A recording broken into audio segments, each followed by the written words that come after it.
И здравейте хора, аз съм Теди Про и днес съм ви приготвил един туториал. И то е как си направите собствен тестчик пак на Майнкрафт. Значи първо ще ви бъдат нужни няколко тестчик пака, по които да работите. Аз съм си подготвил някакви тук 4 тестчик пака, от които само тези двата до сега съм използвал. Така, нека сега да започваме. Нали след това си влизате в търсачката и пишете процент, app data, процент. Чакайте, че обърках. Процент. Сега влизате в точка Minecraft. Намирате папката Resource Packs. Влизате тук, натискате New, нали, folder и си кръщавате както искате да ви се казва тестчик пак. Можете се казва...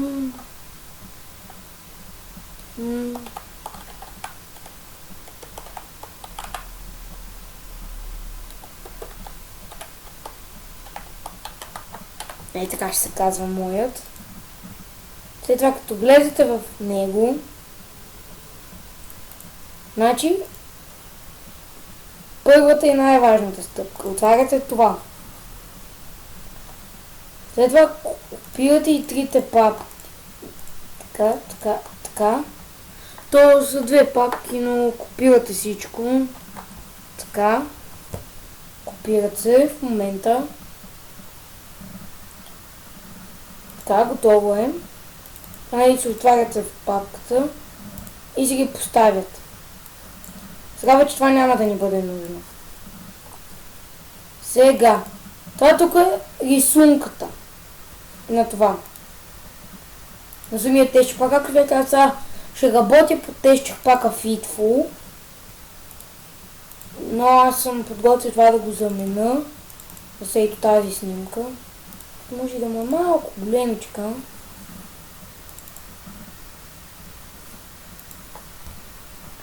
Така, тъй като сте направили снимката, влизате в папката Ascent, Minecraft, Textures. Тук колкото и други папки да има, задължително влизате в папката Textures. И сега тук вече почвате. Да кажем, да започвам от папката Glide.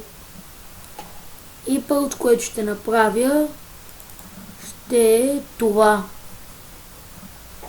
Ще е първото, което ще променя. Значи, първо си отварям, да кажем, аз ще използвам Bombastic пака. За всеки от текстчик паците отдолу ще има линк в описанието за тегляне. Така сега влизате в папката Glide от тук и намирате и го вадите.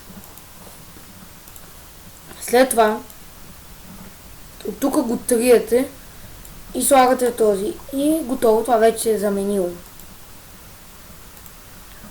Така, след това Title Minecraft Realms, така.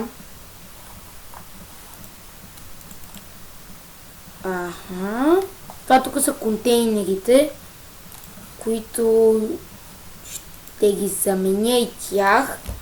Но от един друг тестчик пак, който имам, само трябва пак да си отворя апдатата и ще се върна, когато си взема и другия тестчик пак, хора.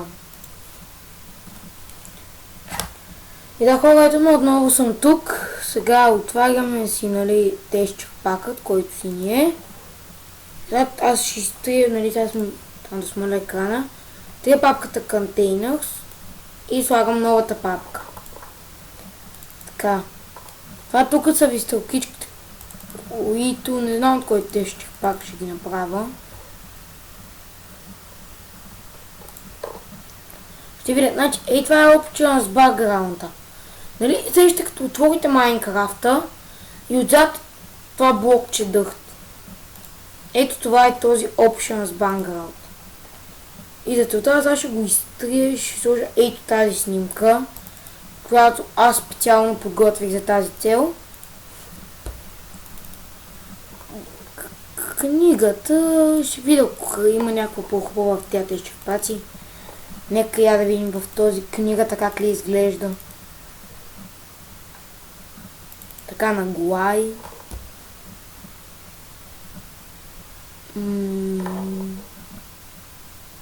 Background. Така ето го бук.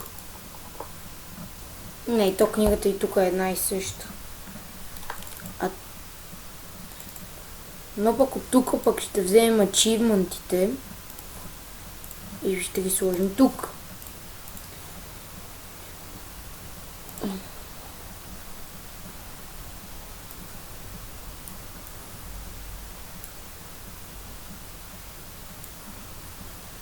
Да, хора, основно е това с правенето на тези черпака. Това е основното нещо при правенето му.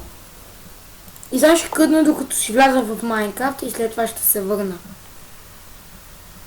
И да, хора, е тук на нашия тест черпак, сега нека да го сложим.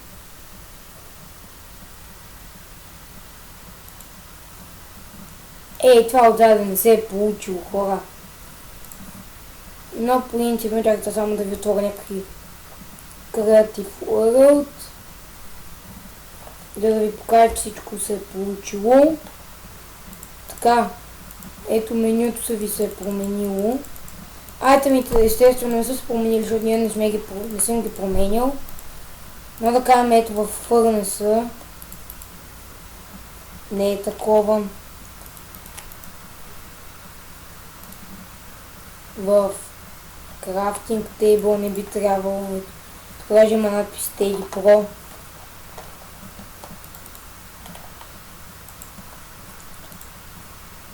И да, хора, този тест пак някой ден може. Ако този клип събере 10 харесвания, ще се... Не, по-скоро няма. В по-нататъчни моменти може и да се опитам да кача тези черпака. В Mediafire или в Curse, но все още не мога да дошъл момента. Така че, хора, това ще бъде всичко от този клип. Надявам се да съм ви бил полезен в туториала как да си направите сами тест черпак. Ето не е точно самиде, но надявам се да съм ви бил полезен. Да знаете, че всичко ще става перфектно, само като аз не го довърших.